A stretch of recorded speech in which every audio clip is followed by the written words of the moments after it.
everybody. I'm Miss Maureen with the Huntington Public Library, and welcome to Storybook Adventures for February 2021.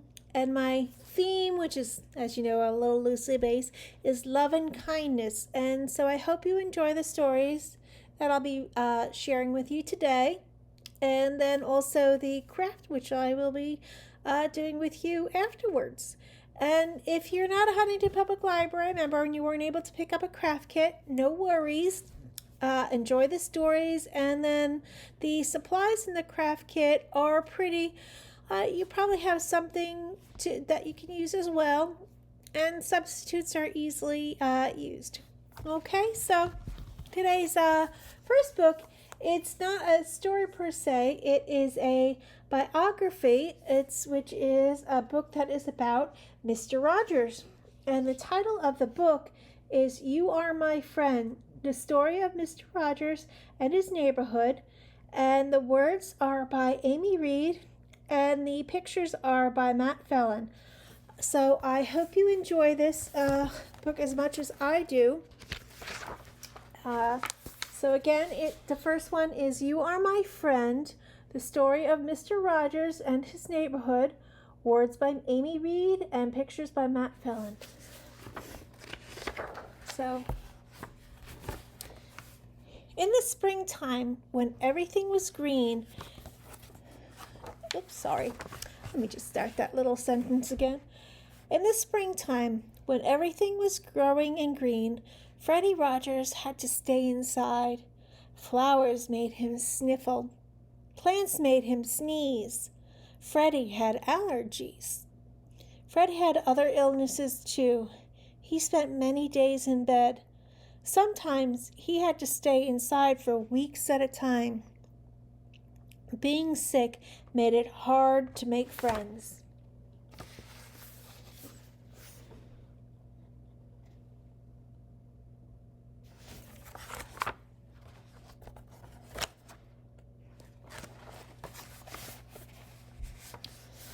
Often, when Freddie felt sad or mad, lonely or scared, he kept his feelings inside, but he wanted someone to know how he felt. Freddie found that he could talk about his feelings with puppets. He gathered them around him on his bed.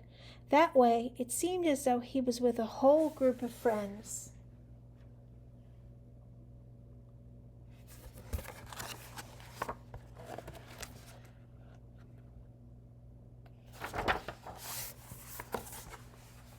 When Freddie went to school, sometimes he was bullied.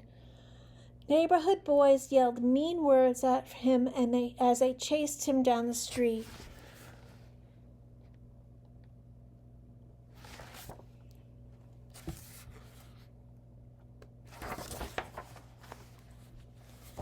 Grown-ups told Freddie to pretend the mean words didn't hurt, but they did. Hiding his feelings didn't work. They just grew stronger. Sometimes, when he was all alone, Freddie cried.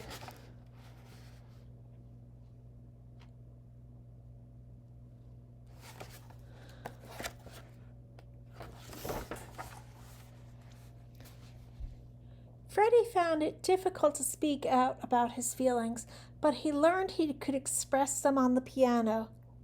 If he was angry, he played loud, low notes that sounded like thunder.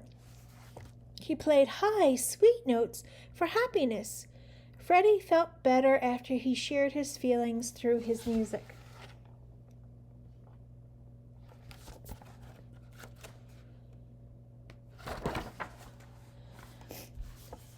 Freddie's mother gave him a way to deal with his worried feelings. She told him to look for people who were helping. Freddie began to look for helpers right in his own neighborhood.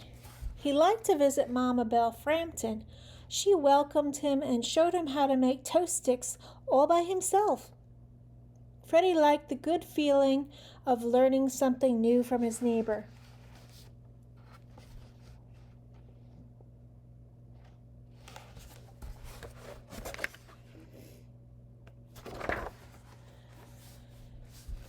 Fred's grandfather, McFeely, was an important friend. Fred loved to visit his grandparents' farm with its big stone wall.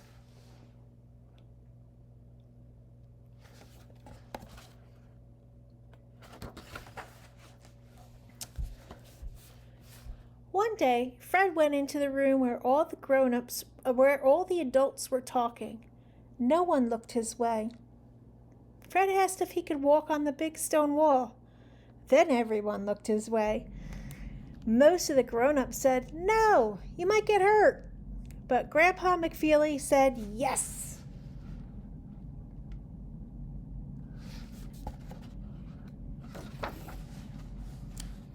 So Fred climbed and walked and then even ran on the stone wall.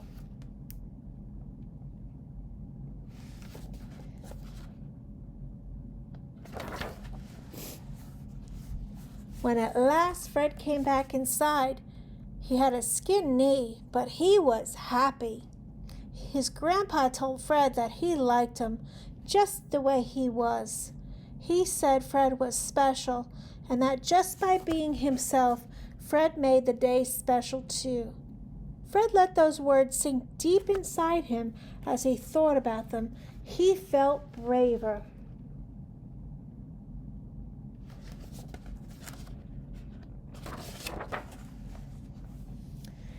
He began to speak up. He tried new things. He reached out and made friends, even with people who weren't like him.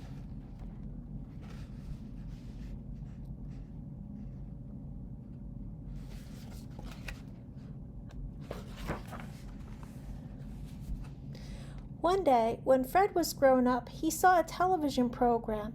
People were throwing pies in each other's faces. Fred did not like the pie throwing, but he thought television could be wonderful. What if, instead of showing people fighting, TV could show people helping one another? Right then, Fred decided that was what he wanted to do.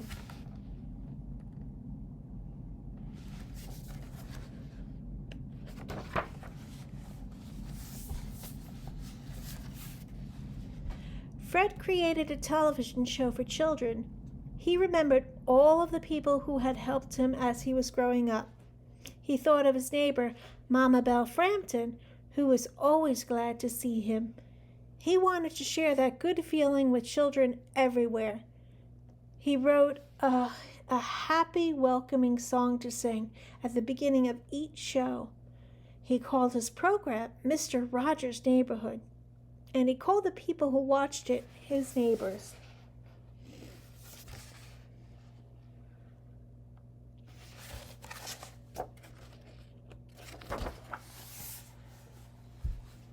At first, Fred felt shy to be in front of the camera, but he found out that his grandpa was right. Just by being himself, Fred made his show special. Fred told stories with puppets. He played music that he wrote. He invited helpers to show what they liked to do or explain how things worked.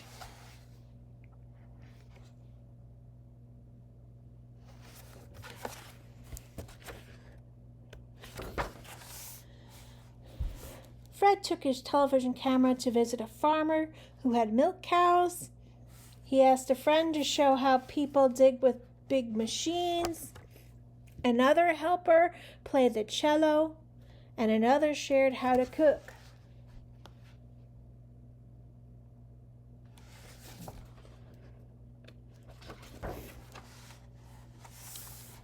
Fred explained to his neighbors that feelings were important. You could talk about them, or you could show your feelings in other ways.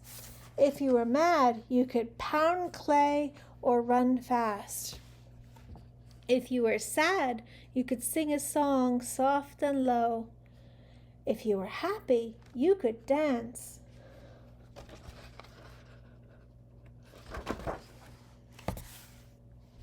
Fred helped people learn to like themselves. He helped them to be good neighbors. Fred never forgot how his grandpa made him feel. Over and over, he would look right into the camera and pass along the important words that changed his life. You made this day a special day by just being you. There's no person in the whole world like you, and I like you just the way you are.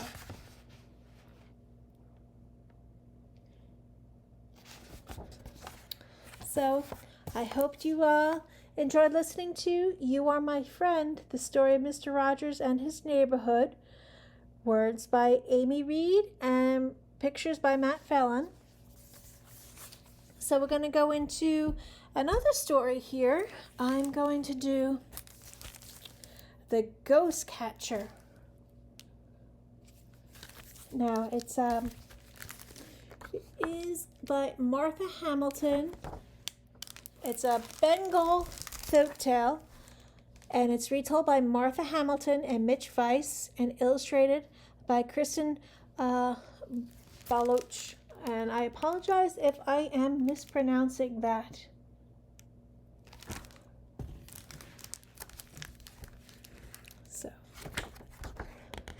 So again, it's a Bengali folktale called The Ghost Catcher.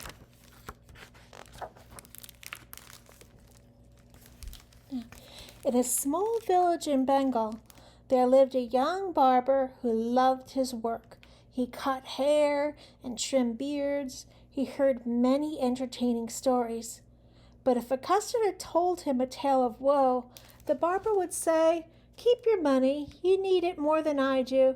So on most days, he returned home without a single coin.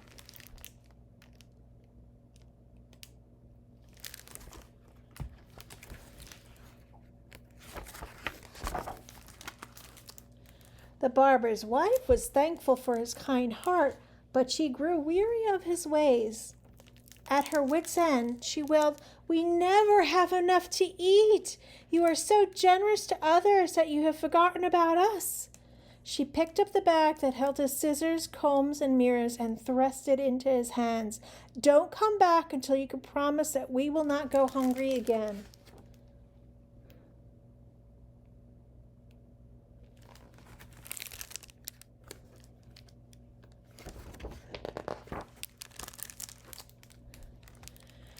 The barber decided to go to the next village. It would be easier to accept money from strangers, so he took his bag of tools and set off on the long walk. As night fell, the barber passed a local banyan tree. "This will be a perfect place to sleep for the night," he thought. Uh-oh, you see something? Oop, right there? I wonder what that's going to be.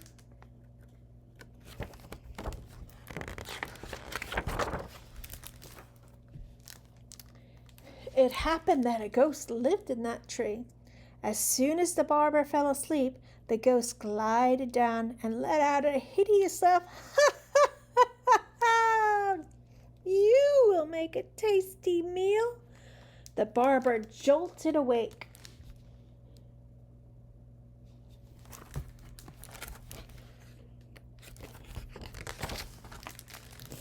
In spite of his fright, the barber thought quickly. "Ha, ha, ha!" He screeched back. "I have no fear of you. I am a ghost catcher." He pulled a large mirror from his bag and stuck it in front of the ghost's face. "Look at this gruesome ghost I have already caught. You will soon join him in my magical bag. Don't bother trying to escape. My bag will find you no matter where you hide."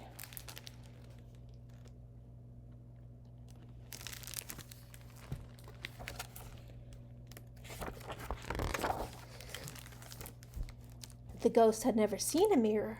He did not recognize his own reflection. Filled with fear, he begged, "Kind sir, I'll do whatever you say. Please don't put me in that bag with that ugly ghost." "Fine," replied the barber. "Tonight I'm going to sleep under your tree. By morning I want you to bring me 1,000 gold mohar. Otherwise it's into my bag you go." The ghost took one look at the bag and flew off in a frenzy.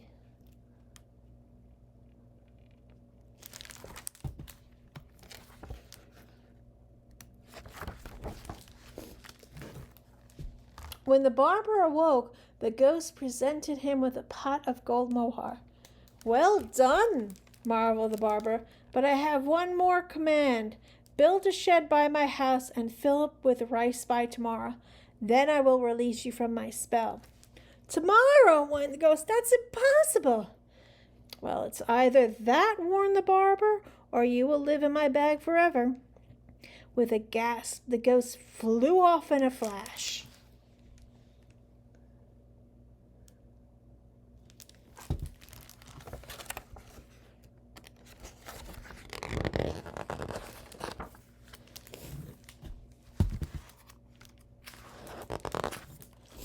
When the barber returned home, he showed his wife the pot of gold mohar and told him of his meeting with the ghost. "Dear, I am impressed by your cleverness," laughed his wife. She was thrilled to know that their worries were over.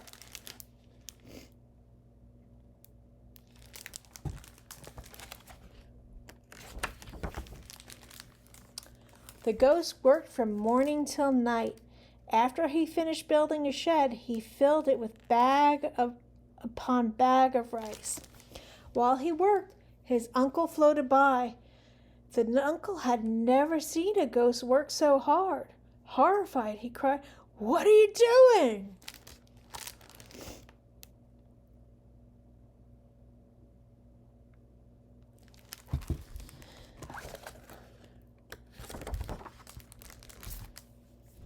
"A powerful human being lives in that house," whispered the nephew. "He's a ghost catcher. I must finish this task by the end of the day. Otherwise, he will put me into a bag with a ghastly ghost he's already captured." The uncle was ashamed of his nephew. "You fool! Human beings have no power over us. Come with me. I will teach this man to have proper respect for ghosts."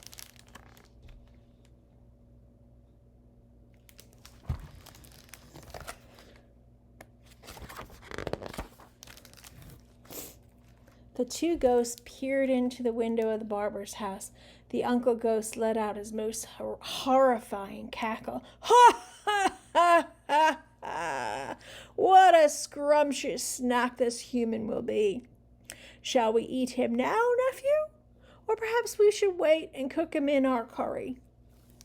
To his uncle's surprise, the barber showed no fear. He calmly strolled to the window and looked at the nephew. "Since you have done all that I demanded, you are free to go." Then he glared at the uncle. "But your fiendish friend must take your place in my bag."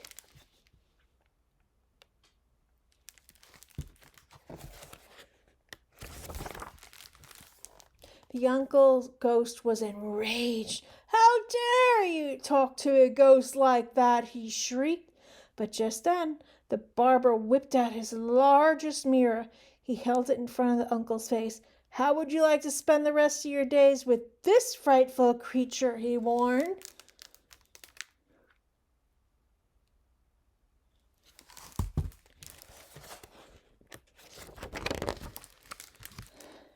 The uncle ghost was no smarter than his nephew.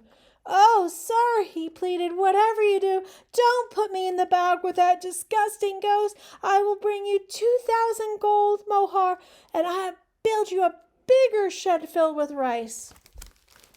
"If you do that," replied the barber, "I will be satisfied." The uncle ghost kept his promise. Afterward, he and his nephew turned and flew the other way whenever they saw the barber coming.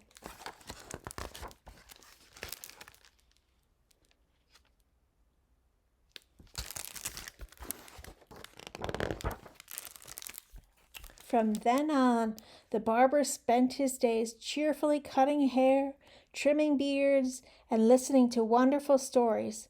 But what truly delighted him was knowing that he had more than enough to share with those in need.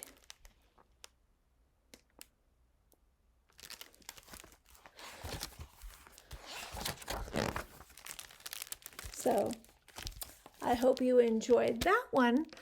Story, The Ghost Catcher, a Bengali tale that was retold by Martha Hamilton and Mitch Weiss and illustrated by Kristen Belloc. So, again, show the kindness of the barber there, willing to share all that he had. So we're going to head to our painting now. All right, so let's get to our craft. For those of you with your Huntington Library card, were able to pick up a craft kit. You should have a nice big heart, a heart stencil.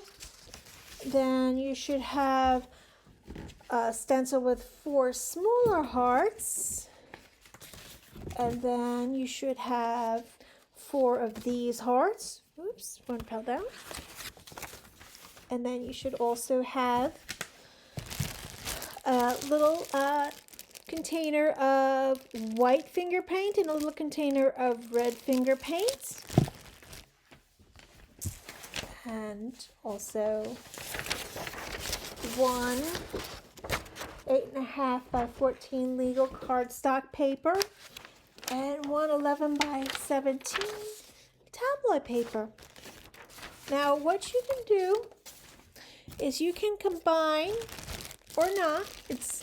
And again, as if you know me, Miss Maureen, your artwork is your artwork.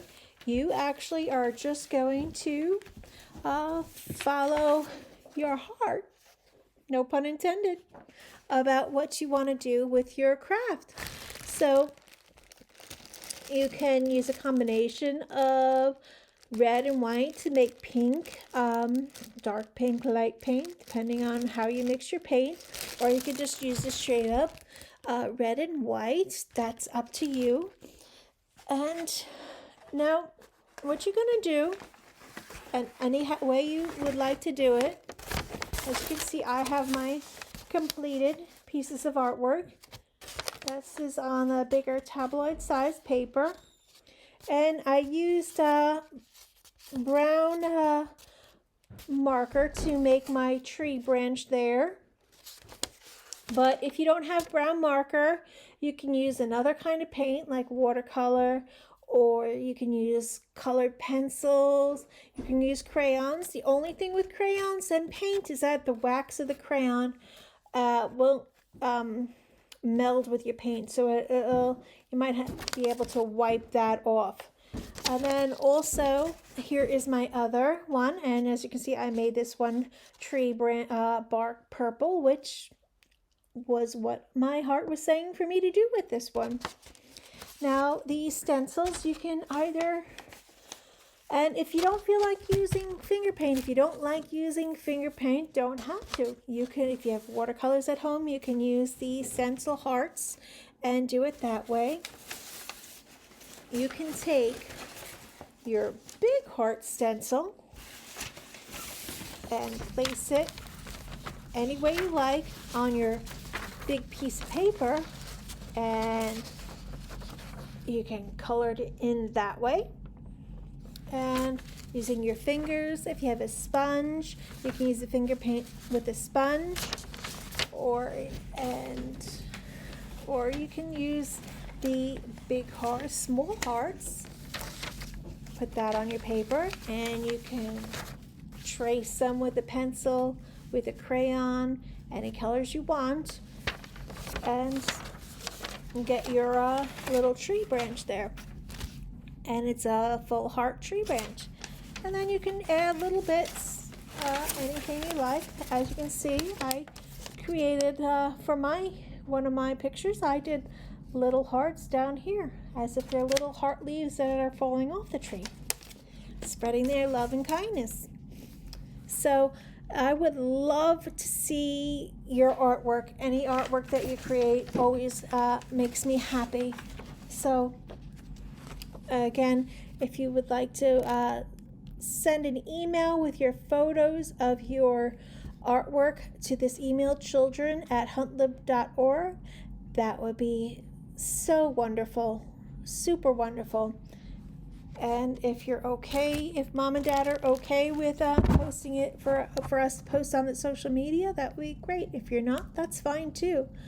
All right, so again, I hope you had a great day, enjoyed your story time, and until next time, take care and be well and enjoy your artwork. And I'll see you soon. Bye-bye.